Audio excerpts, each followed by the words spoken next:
Good morning, everyone, and I especially want to thank Craig and Geraldine Dreyfus for bringing me out here to be with you at this very, very exciting premier event. It augurs a marvelous future for digital enterprise in the state of Utah. I come from Southern California. You probably have heard about all the rain and the mudslides and the houses, all those problems in California. We now have an auspicious record of being the only place in the country where you can come into the airport and be met by your house. This morning's subject, the digital dilemma, was a project by the Academy of Motion Picture Arts and Sciences. Now, although the credit says I was a consultant to the Academy, that's not exactly correct. I'm a member of the Academy, and I was kind of harnessed into being a volunteer as the project lead on this project. And a little later on, I'll explain how the project got started. But the reason that I became the project lead was in my business, I travel a lot, and I was out of town when they held the meeting. And when I got back, I got a call from a friend at Warner Brothers saying, "Hey, you're our project leader." So I stepped into this project, and a year and a half later, we published what you see on the screen in front of you, which is called The Digital Dilemma. I'm going to tell you a little bit about it. For those of you that know about motion pictures, I don't know whether you've understood the concept that when you take sight and sound and motion, you create emotion. So this is whether it's to involve you or to scare you or to cause you to reminisce or just to entertain you. Movies do have an impact. As more and more movies are made by independent filmmakers, they are using their creativity, they have a unique concept, they have the new digital technology, and they use all their resources to try to raise money for their feature. In the follow-up project to The Digital Dilemma, in interviewing independent filmmakers, we asked them for a definition of what independent means. And the best answer we got back was from one guy who says, "We're really dependent filmmakers. We depend on our wives' family, our uncles, our relatives to raise money for the project." They operate outside the studio system, and they have the freedom to do what they want. The technology has lowered the barrier for many people getting into it and making a lot of product. We were discussing yesterday in one of our breakout sessions the fact that Sundance alone gets something like 10,000 entries a year, of which 1,800 actually make it into the festival. You'll hear a lot more later on about a new initiative called Indie Collect that Sandra Schulberg has put together, and that'll be in our breakout session. The Digital Dilemma was really a seminal project for the Academy. You have to understand that the Academy was not and is not an advocacy organization. But this issue loomed with such impact that the research and publication of the Digital Dilemma was considered now just the beginning for the Academy, for the industry, and for all the entities that use digital systems and have a need for long-term guaranteed access of that material. And that is the issue. When you embrace digital technologies with all of the benefits and all the efficiencies, you are giving up today, under the present systems, guaranteed long-term access. So, most people know about the Academy. How many people watched the Oscars? How many people agreed with the choices? The Academy actually started back in 1927 at the home of Louis B. Mayer, of MGM Mayer fame. It's always been about arts and sciences, and the Science and Technology Council, in which I serve, is one half of that name. But the reason for its founding was that the industry was under fire because of contract issues with labor. Does that sound familiar? We seem never to learn from history. Times don't change. Because in the 30s, again, there were labor issues, and again, the Academy had to resolve that it would not be involved. The Science and Technology Council was formed in 2003. It was really a rebirth of what was the old Research Council of the Academy. The reason for it was in 2003, digital cinema was happening. So the Academy, realizing that it had to again go back to its roots and one half of its name, decided to form the Science and Technology Council. They came up with the funding and approved a staff.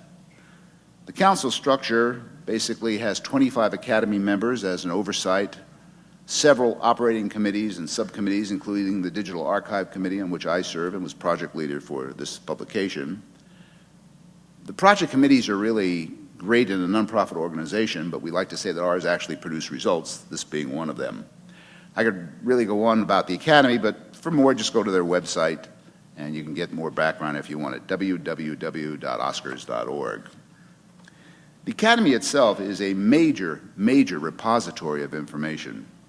In the Margaret Herrick Library alone, something like 27,000 books, 60,000 screenplays, 1,800 periodic titles, 25,000 posters, lobby cards, press books, the complete history of the industry, 9 million photographs, and over 300 special collections.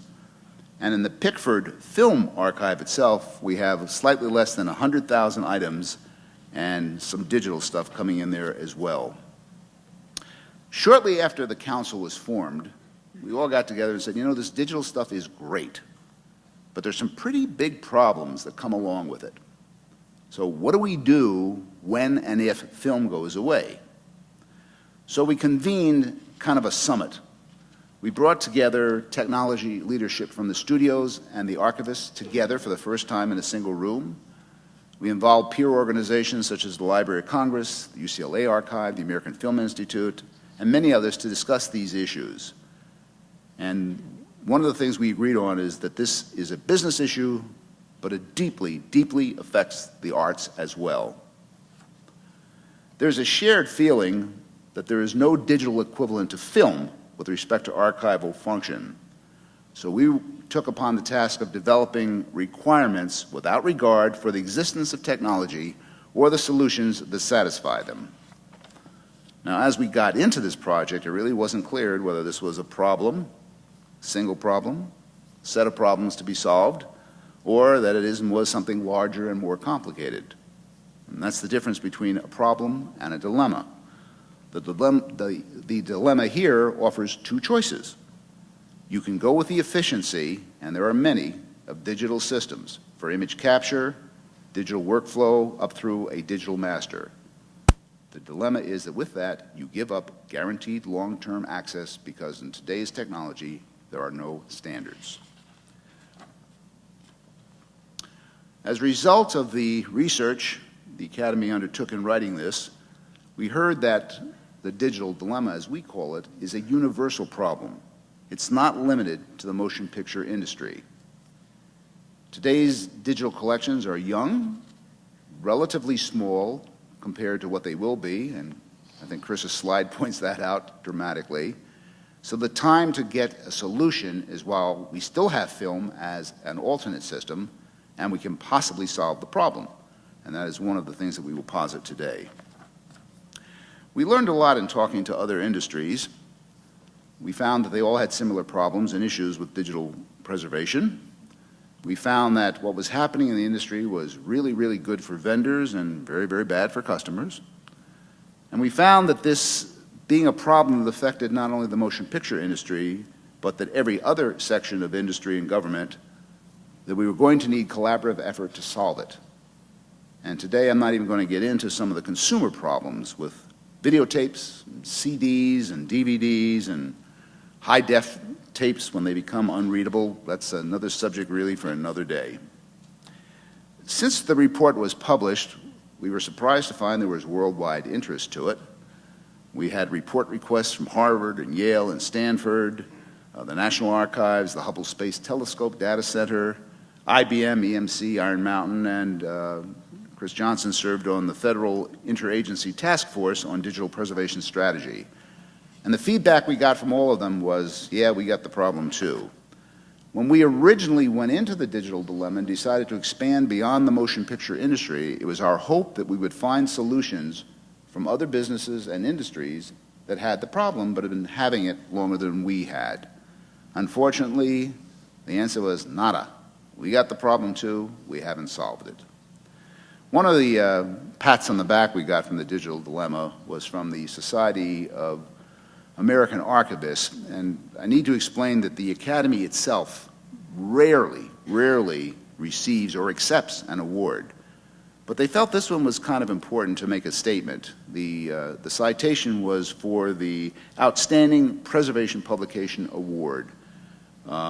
We accepted it on behalf of the Science and Technology Council, again, because we wanted to spread the word to all organizations about this issue. We felt the digital dilemma in this published form was a clarion call to a problem. At the end of the report, we came up with some proposed directions that people were taking. No solutions. That has not changed, unfortunately, up to today. So let me put this in a proper framework, going back to the analog film system that we had for 100 years in the industry, and to look at it and see how it works. We'll take a look at some of the ways that we handled this very uncomplex problem. In this tree that you see behind me, an element tree, is for basic film capture and film post-production. And you won't be tested on this, I promise. But read from the top left down to the bottom, and you see basically we go from the original camera negative through a lot of intermediate steps down to a finished master. The reason that I wanted to show you this slide is to point out a couple of things. Number one, I've stated that electronic media really isn't archival. Also, that in order to protect this, we have 3 copies in separate geographic separated archives. That means, according to the insurance companies, we're taking loss prevention very seriously. But basically, when we get into the cost construction, you'll see how this particular system costs out much less than the digital storage systems. So, we call it store and ignore because put in proper environmental conditions, you can forget about film. Proper environmental conditions basically stop any degradation of the film. You can put it away and not worry about it, which means, realistically, except for the real estate, some minor handling by labor, there are no continuing costs. And this is what really differentiates film storage from digital storage.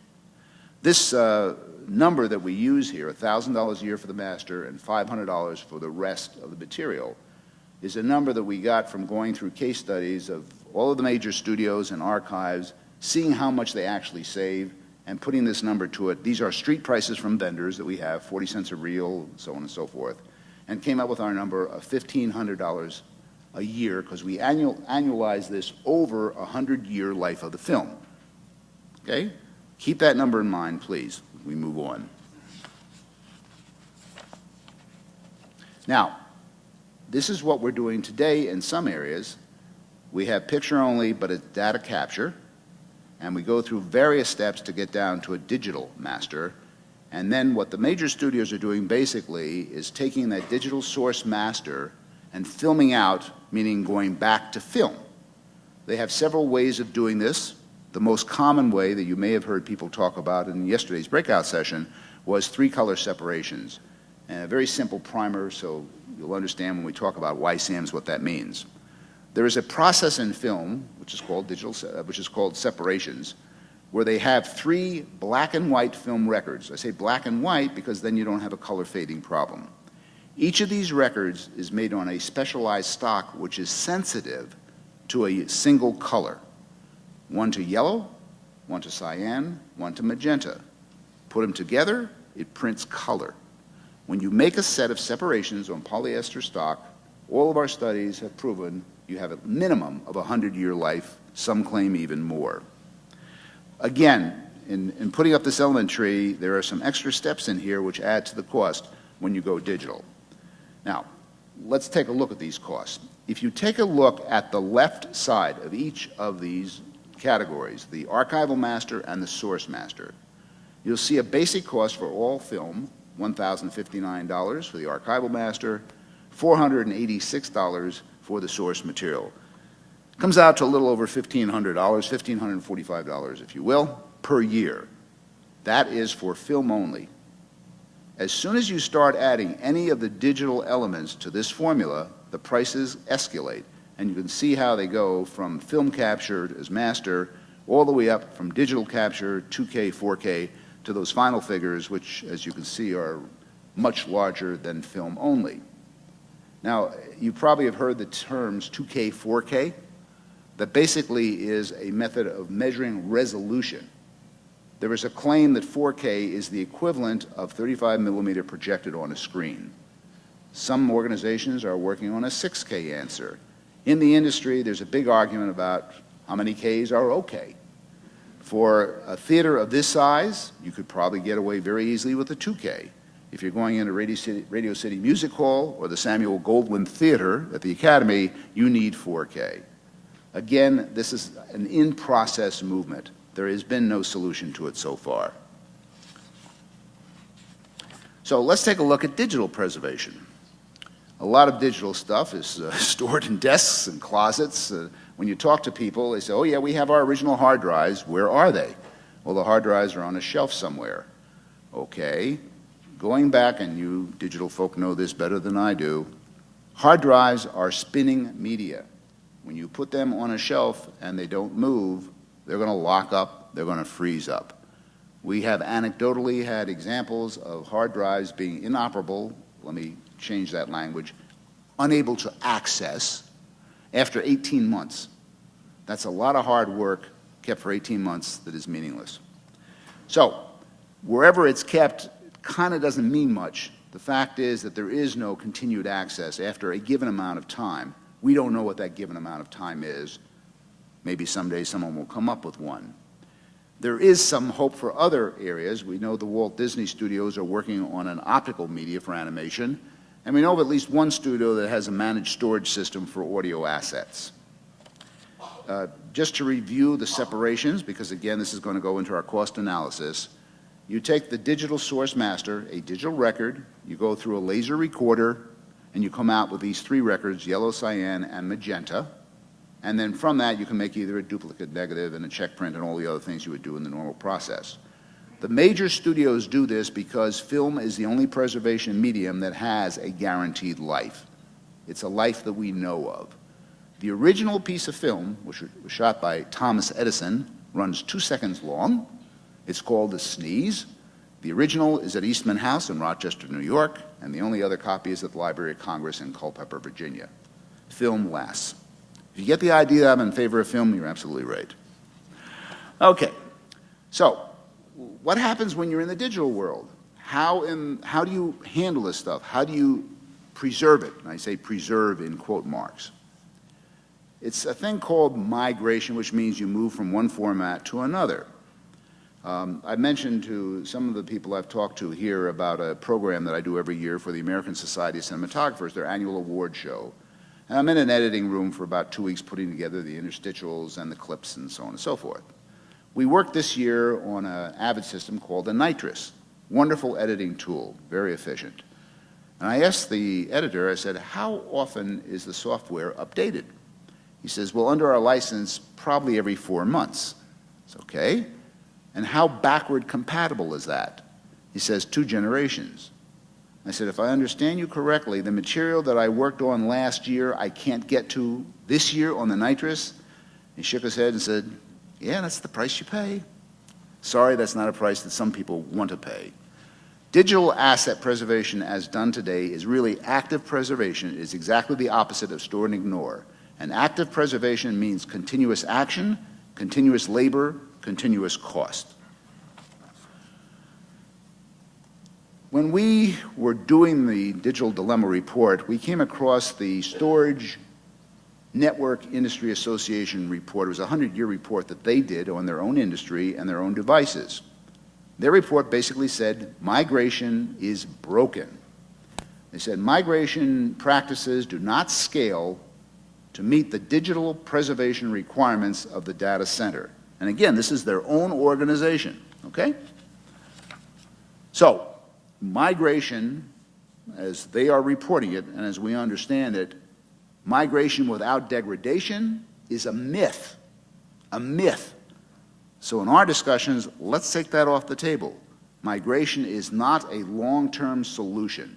It is an interim solution.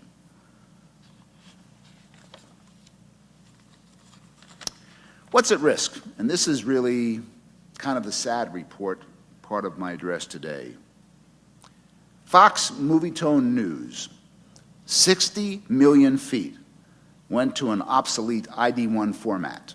Today, inaccessible. Pixar's original Toy Story, wonderful film for those of you that haven't seen it. The data was unrecoverable. Disney's Snow White, they did a restoration, went back to it and found the Metrum tapes were unreadable. To quote Laura Campbell, the Associate Librarian of the Library of Congress, every time data is migrated, something is lost. A personal project at the Academy Science and Technology Council in conjunction with the Academy Archive is called the STEM Project. This was a standard evaluation material project done by the American Society of Cinematographers and the Digital Cinema Initiative for studying the effects of various cameras.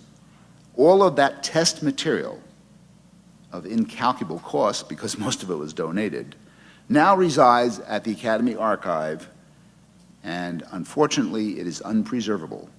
The Academy Archive has no idea what to do with it any more than any other archive does. When we look at the costs of motion picture storage turned over to digital, we use an industry average of 8.4 terabytes. And keep that number in mind because I'm going to use it in a couple of different ways. Basically, the costs in digital, as I mentioned, are much higher than film. Some of those are on the screen for you. But the real issue is that the disk drives just don't last as long as the manufacturers claim. Seagate, Western Digital, if you're here in the audience, forgive me for stepping on your toes, but they claim that their disks will last 5 years, and we can cite hundreds of examples of disk failure and the loss of that data. If you look at this scaled, the annual cost per terabyte, this is for storage and it's an annual cost, $1,500 per terabyte. So, doing the math, if you have a picture with an average size of 8.4 terabytes, that $2,000 goes to $16,800 a year. And this is annualized to match the film, 100 years. It ain't going to last that long, but to put it in perspective. Okay, 16,800 against our 1,500 is about 11 times, and that is per year. Yesterday at one of the breakout sessions, I think it was David Cummings, he was involved in a picture that's shooting right here in Utah by Danny Boyle, who did Slumdog Millionaire last year, a very low-cost digital project. This one is a little different. It's called 127 Days. According to David, they were shooting at the rate of a terabyte a day, and it was an 8-week shoot. And I asked him, I said, to me that sounds like an awful lot of data that has to be transcoded, particularly since you're using a red camera, which we're told takes 4 times as much transcoding as the ARRI or the Panavision. I said, from a budgeting standpoint, I think that's going to be fairly expensive, isn't it? He said, it's certainly going to be more expensive than film. No kidding. There are some efforts in the industry. Disney has done a 7-year metadata case study, and we have just kind of skirted the metadata issue, but realistically, when you store content, created content, moving image, recorded sound, it's the metadata that tells you about it, the metadata that tells you where it is, helps you get to it, helps you search to use it in research for documentaries and so on and so forth. What Disney discovered, and this was kind of a horror, is they had this one film called Chip and Dale. And I've listed all the different ways that they'd had it there, and there are others. There are 9 different ways to spell one property. So the question is, in metadata, how do you have a unique identifier? The digital naming system people just freak out over this sort of thing. When I was at Paramount Picture, we had a similar one. It was called Beverly Hills Cop 2, an Eddie Murphy picture. And in our catalog, we had BH Cop, Beverly Hills Cop, Cop 2 in Arabic, Cop 2 in Roman numbers, et cetera, et cetera, et cetera. It's impossible, really, to do good metadata unless you can have a unique identified system. So, as a result of what we've done with the digital dilemma and our industry work at the Academy, we came up with what we consider a requirement for a system that's going to replace what we now have as our film analog system that's been in use for all these years. And I want to go through this with you because there's some key items in there. The access, number one, has to be guaranteed for 100 years because that's what we have now with film. And the assets should survive periods of benign neglect because with film it's store and ignore, and we don't want to have to constantly put labor costs and other transition costs such as migration into the formula. The basic line is that the digital system, any digital solution, should be at least as good as the photochemical system it's going to replace, hopefully better. We don't know what we're willing to pay yet, but $500 a terabyte a year is too much, and $100 a terabyte a year is probably more in the realm of what we should be looking at. Realistically, we should aim for a $1,500 a year cost for the storage of those elements to match what we now spend in film. And you can add the cost per living index to it if you want. Contrary to many sales pitches, which you've heard and maybe taken part in, the total cost of digital storage does not really divide by 2 every 18 months. Now, we contribute to the problem, of course, by finding new ways to store more and more data, but this is really a system-wide issue. And there's another part of this, too, and that's the bandwidth problem. If you take a 10 terabyte project, for example, 100 megabytes a second over a 1 gig specialized protocol net, it's going to take 30 hours to transfer to off-site storage. So for a typical digital movie, you're looking at 250 days to transfer that material. So one of the reasons that the chart that I showed you earlier also had a tape component was that tape transfer speeds are just a fraction of this, and because the block sizes for error management and so on and so forth are much smaller. So that's why when you do archival storage, you have to have both hard drive and tape storage. Digital storage, of course, is not perfect, as we pointed out. One of the key items here is what the National Institute of Standards and Testing came up with, that 34% of DVDs fail after 15 years, and that's with limited data transfer rates. We know that the magnetic hard drives fail quickly, much more than the MTBF curves suggest, maximum time between failures. So there's a lot of information out there that's accepted as a given, which our experience has shown is not a given. This afternoon in our breakout session, you're going to hear from, this morning at 10:30, right? From an organization called, let me pronounce this right, Milionata. They have developed a storage disk which will work on a DVD player, and it's based on a technology that goes back to the caveman. I don't want to take their pitch, but it's an interesting way of addressing at least the media problem of storage, and I, for one, am very anxious to hear what they have to say. One of the reasons that most of us like film, we understand it, we trust it. Now, you've probably heard the example with film, you can have a light bulb and a lens and you can see what you have. Digital, of course, is a different story, and mainly for the 4 reasons that migration fails according to the Storage Network Industry Association study. With digital information, one, you cannot read it, the naked eye. In many cases, you cannot interpret it correctly. You cannot validate its authenticity. And sadly, in many cases, you just can't find it. So, what's the road ahead? This could be a period of digital nitrate. When we look at the DI process, the digital intermediate process, which is what takes all the digital information and transfers it back to film, there are something like 24 firms, at least in this country and a lot more internationally, that do this process. And each one of them has their own proprietary software, or what we laughingly call secret sauce. Now, business will tell you that these 24 firms are not going to survive, all of them. Some of them are going to go out of business. And anyone that's done the digital intermediate process with them has now lost all that information because it's proprietary. For 3 years, there's been a proposal in the industry to set up an escrow account for that code in the event of a failure with all of the usual legal things attached to it. To date, not one company has done that. The manufacturers, unfortunately, still rule, and they maintain that they must have this technological obsolescence. I, for one, always ask why. There have been many, many business successes in open source software. Example, 35mm film. Example, 1/4-inch audio tape. Example, the CD. Example, the original DVD. These are all open source in that many, many companies could manufacture it, many different organizations could distribute it, and lots of people made lots of money from open source. So why do we need secret sauce? Anyhow, getting to the goals of what we want for the solution to this problem. My suggestion has been, let's come up with an RFP to the brains in this room and in the state of Utah to come back with a solution. Here's the problem. We want to use digital systems, and we want guaranteed long-term access. Here's the RFP, solve it, come back to us. Someone's going to be rich. There are quite a few obstacles to success. One of them that I hesitate to quote because it sounds like it's self-serving, but it's realistic. We have a box office in the industry of $20 billion and more now with Avatar.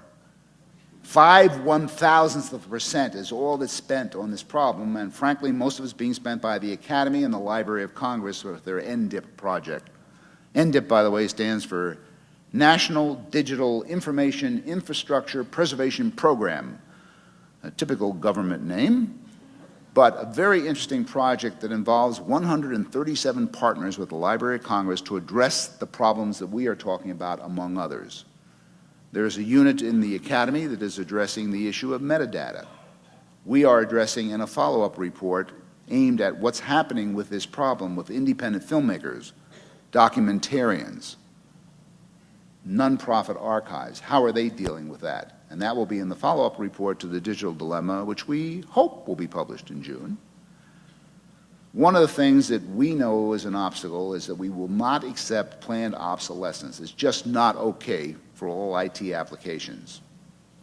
And the other thing is that digital preservation is enterprise-wide. We have to break down the silos that keep this from being solved. The motion picture industry alone, we're told by the vendors, does not have the leverage to make this a priority. We can understand that. So there has to be a cross-industry collaboration. The Academy is already collaborating with the National Archives Advisory Committee through the NDIP partnerships, the San Diego Supercomputer Task Force on Economic Sustainability, Synagrid, which is a distribution mechanism, and this is still not enough. This is only the beginning. The good news is that once this bit-level problem is solved, we'll be ready to take advantage of it. The Academy is working on various pieces of this. We are hopefully influencing the next generation technology, but we know that there's a huge worldwide need for this to be solved. With the requirements defined, we think we can begin work on solving some of the aspects of the problems, and the Academy can bring together the motion picture industry. Those are the stakeholders that we serve. But there's also a need for a total response to the Digital Dilemma's call for action. Participating in NDIP is just one of these. But one of the other areas that we think is important is file format development and standardization. Part of a larger project, the Academy has the Image Interchange Framework project now rolling out. And this will deal with color management and hybrid film digital production, post-production workflows. And once this is complete, we will take it to the Society of Motion Picture and Television Engineers, SMPTE, which is our standard setting group in the industry. They, in turn, will take it to the American Standards Institute, ANSI, and then internationally to ISO. The important thing is that we are only one organization moving ahead on this. And again, we call for collaboration of all of technology to try to solve this problem. The follow-up report that I mentioned is going to be directed at independent filmmakers, and you're going to hear a little more about that in our breakout session. And we're going to look at what the effect of compression is. This is all directed research taking place in the Science and Technology Council.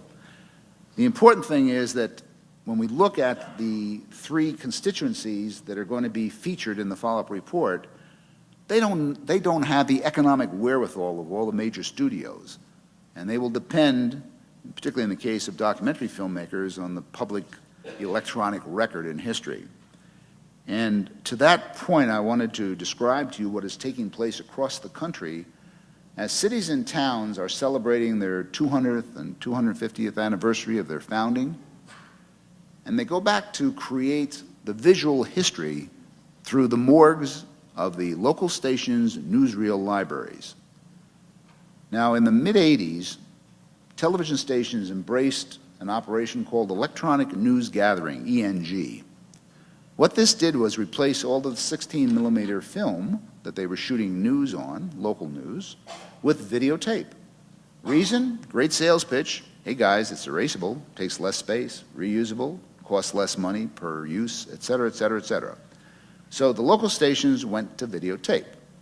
As a result, if you walked into a local television station today, you might find a few pieces of major events that took place in that city, in Los Angeles earthquakes. You might find a few obituary pieces and nothing else. So as these cities are looking for their cultural visual heritage, they find there's a huge 25-year gap in that history, and it no longer exists. And that is sad, because we seem not to learn from history. We don't follow it. We continue to make the same mistakes technologically over and over again. Videotape was introduced in the mid-'50s commercially, and from that point to today, there were over 75 different formats, and none of them were upward or downward compatible. And that, unfortunately, is the trap we're falling into and the path we're following into the digital world today. I don't mean to be a wet blanket on what is supposed to be a positive initiative here in Utah. I'm using this as a background and a clarion call for action and collaboration to have all the technical wizards in attendance here and all the people you associate with start looking at this problem. So, what's next? I mentioned the follow-up report to the Digital Dilemma. This is a partnership between the Library of Congress and the Academy. Indie Collect is an initiative you'll hear about later that Sandra Schulberg has put together, which has as its aim to house all the creative content of independent filmmakers that have no home now.